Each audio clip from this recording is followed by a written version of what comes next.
Today, I'm going to be sharing with you how you can be more mindful. The one on the left, of course.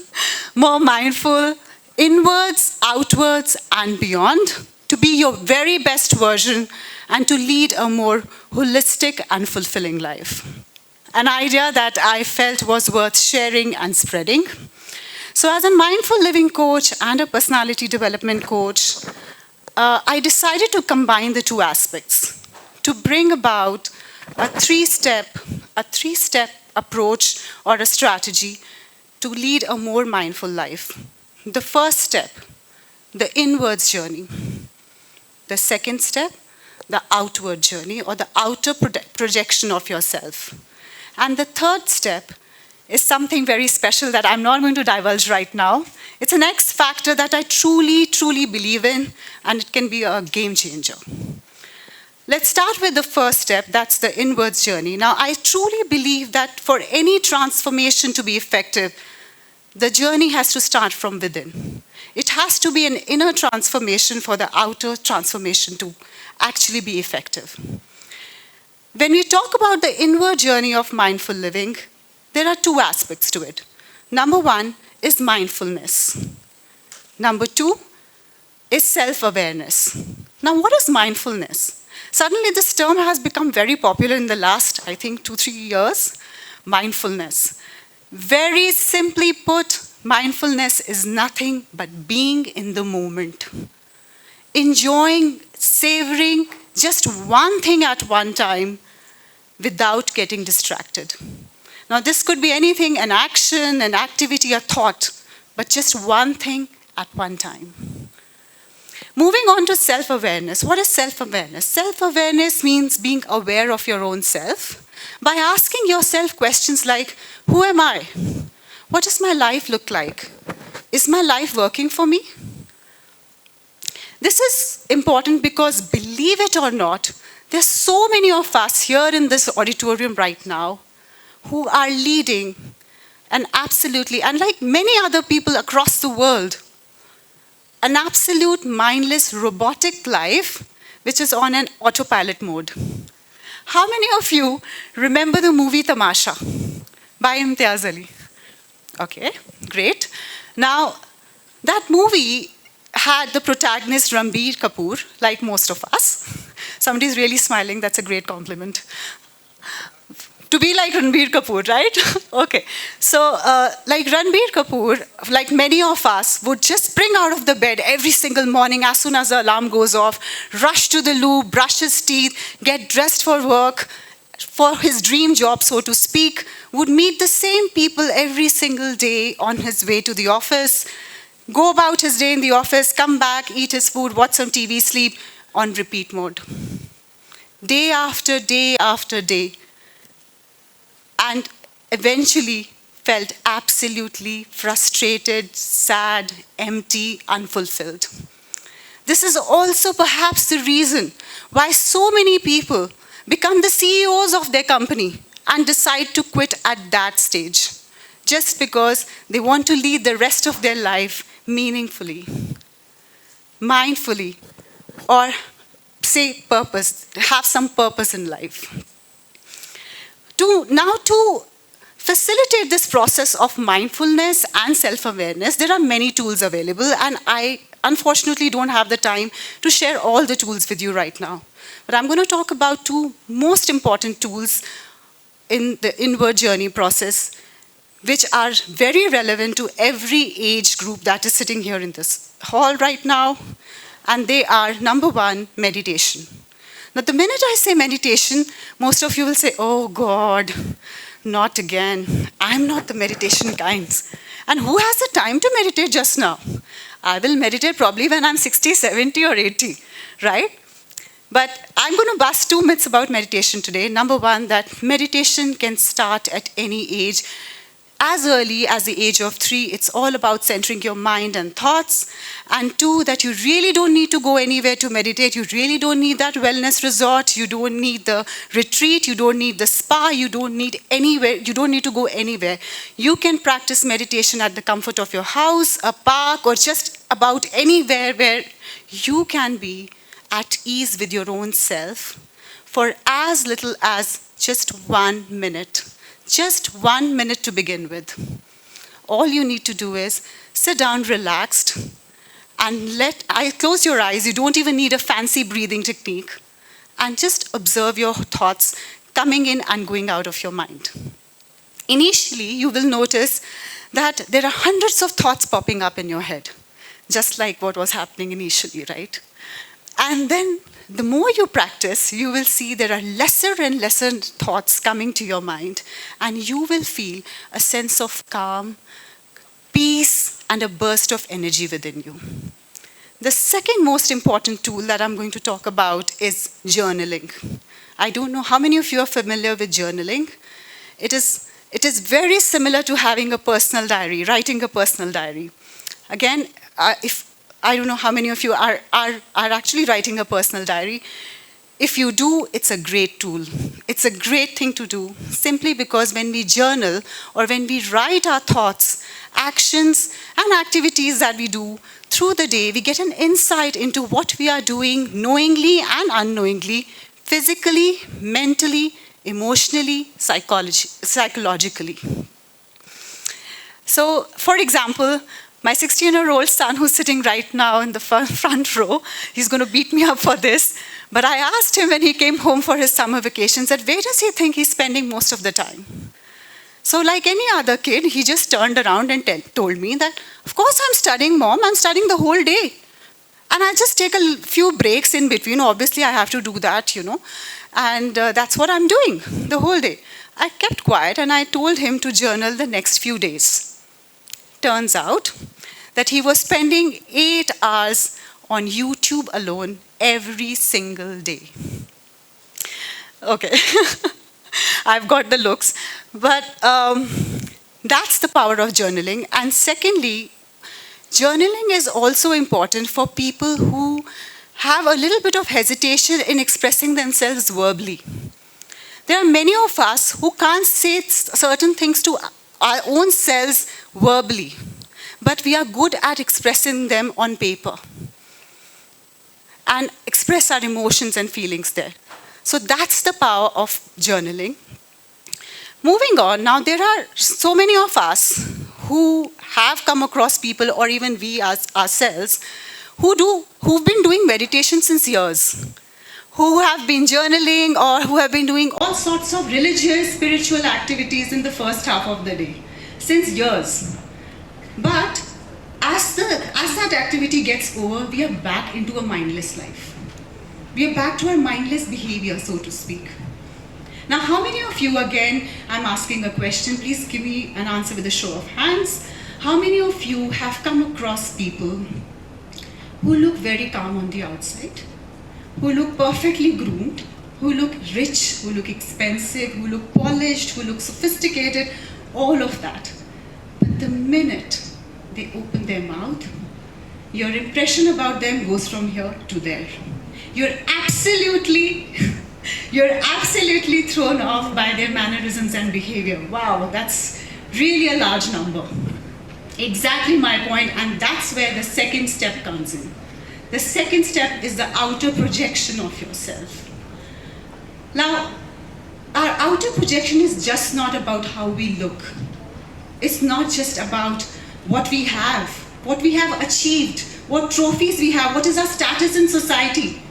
It's not just that. It has also to do what car we are driven in. In fact, that's something really important, and I must not miss out on that.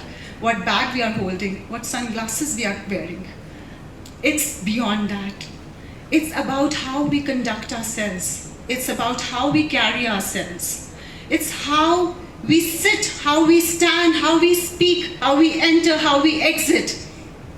How we make people feel with our presence. How we treat people.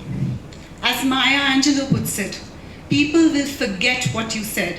People will forget what you did. But people will never forget how you made them feel. Hence, it's very important that we know the right conduct in terms of good behavior, kindness, empathy, being sensitive, knowing what is right, what is wrong, what should be said, what should not be said. What is the right thing to say? What is the right thing to do? Are we being sensitive enough? Are we being considerate? Or are we being toxic? Did I just say toxic? And everyone's laughing. Did you just imagine a relative, a friend, a boss, or a family member? Okay. All right. So that's how appalling it is that for the longest time, I only knew toxic as chemicals, plastic, harmful gases, poisonous substances as toxic. When did people become toxic? Toxic people will definitely make toxic societies, and toxic society will have a toxic world, which can never be mindful. On the other hand, if we look into the aspects of empathy, compassion, kindness, consideration, sensitivity, we will definitely have mindful people who will make mindful societies, make a mindful world, and we will have a mindful life. Coming to the last aspect, which is the third aspect, the X factor that I was talking to you about, it is all about giving back. It is all about leaving something behind before you say goodbye. We all have to say goodbye one day. There is nothing more purposeful or mindful than leaving something behind or having a greater purpose than just your own self. Touching someone's life in a good way, even if it's just one person in your entire life. And it cannot be a person also. It can be animals, plants, birds, air, water, living, non-living, earth, just about anything. But the minute you think of giving back to the universe in form of gratitude and doing good, the universe unfolds itself, its countless blessings and bounties, and showers you with a blissful, beautiful, mindful life. In the end, I would just like to conclude and leave you with a beautiful story by Leo Tolstoy. It's called The Three Questions. Once there lived a king who felt that if he only had answers to these three questions, he would probably have an answer to every single thing in the world. The first question was, what is the best time to do something? The second question was, who are the best people to be with? And the last question was, what is the best thing to do at all times? So he made an announcement in his kingdom and said that whoever will give me the answer to these three questions would be very handsomely rewarded. Obviously, wise men, learned men from all over came and thronged his palace with their own answers. Someone said, the best time has to be calculated, you see, with a lot of precision. Someone else said, how can you calculate time? Unforeseen things keep happening. Impromptu stuff happens. How can you calculate the best time? It's not possible. Then there was somebody who said, of course, let's have a council of people where a lot of people put their heads together and come up with the best time. Then there was someone who said, no, it's not humanly possible to know the best time. The best time can only be calculated by a magician, because those times there used to be a lot of wizards and magicians who can look into future, gaze into the crystal ball and tell you the best time. The king was absolutely not convinced. So he asked the second question, who are the best people to be with? Someone said, it has to be your soldiers and warriors. What would you be without your soldiers and warriors? And someone else said, well, it has to be your doctor. If you're not healthy, then what? Then someone else said, no, I think it has to be priests, because they are praying for you day in and day out, and then you will prosper. Someone else said, well, it has to be your council of ministers. Without good ministers, a king is nothing. But the king was just not convinced. He decided to dismiss them all. He decided to shut them up and thought of visiting a wise hermit that stayed in the woods. But that hermit would not meet anybody who was not an ordinary person. So the king disguised himself as an ordinary man and set out to meet him in the woods. He took one bodyguard with him and rode his horse. As soon as they reached the woods, he told the bodyguard to wait there for him and proceeded towards the cottage that was inside the wood to meet the hermit. As soon as the king reached, he saw the hermit was digging up the soil and was very, very engaged in that. The king went and told him that, "I've heard so much about your wisdom. Could you possibly give me answers to 3 of my questions? What is the best time to do something? Who are the best people to be with? And what is the best thing to do at all times?" The hermit looked at the king and did not reply. He continued doing his work. After a while, the king noticed that the poor old hermit was feeling absolutely tired and was not able to do the work. So he decided to help him. He took the spade from the hermit and said, "Well, let me just help you with this." The hermit allowed. The king started digging up, and it soon became evening. And after he finished digging up 2 flower beds, he again looked at the hermit and said, "Can you please give me my answers now?" The hermit looked at the king and did not reply again. Just then, a wounded man entered.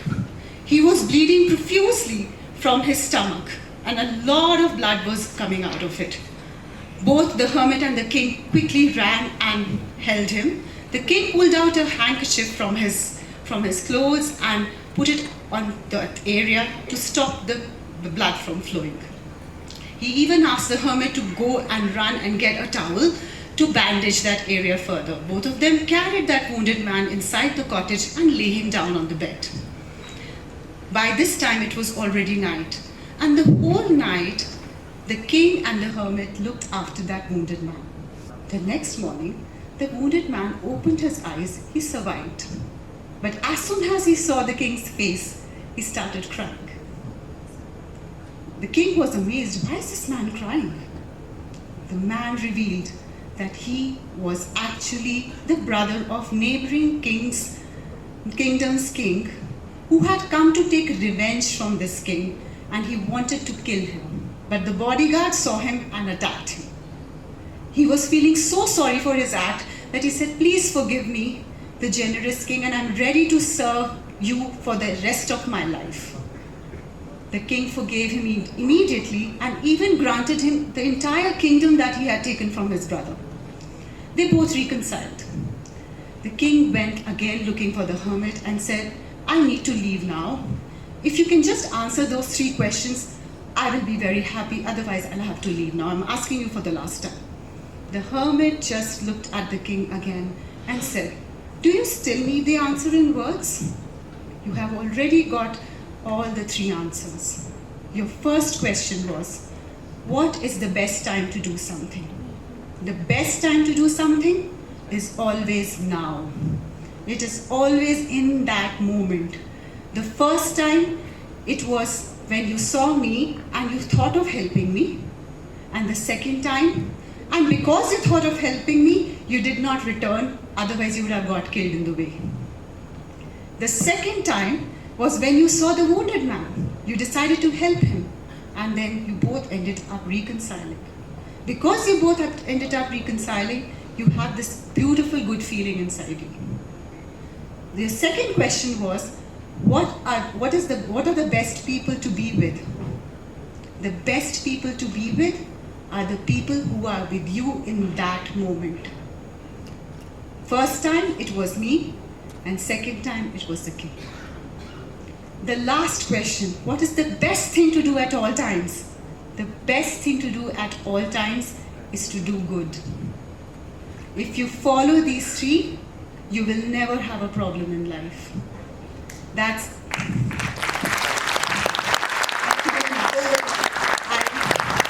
really hope that it gave you a lot of insights, and I wish you all a very happy, beautiful, mindful life ahead. Thank you.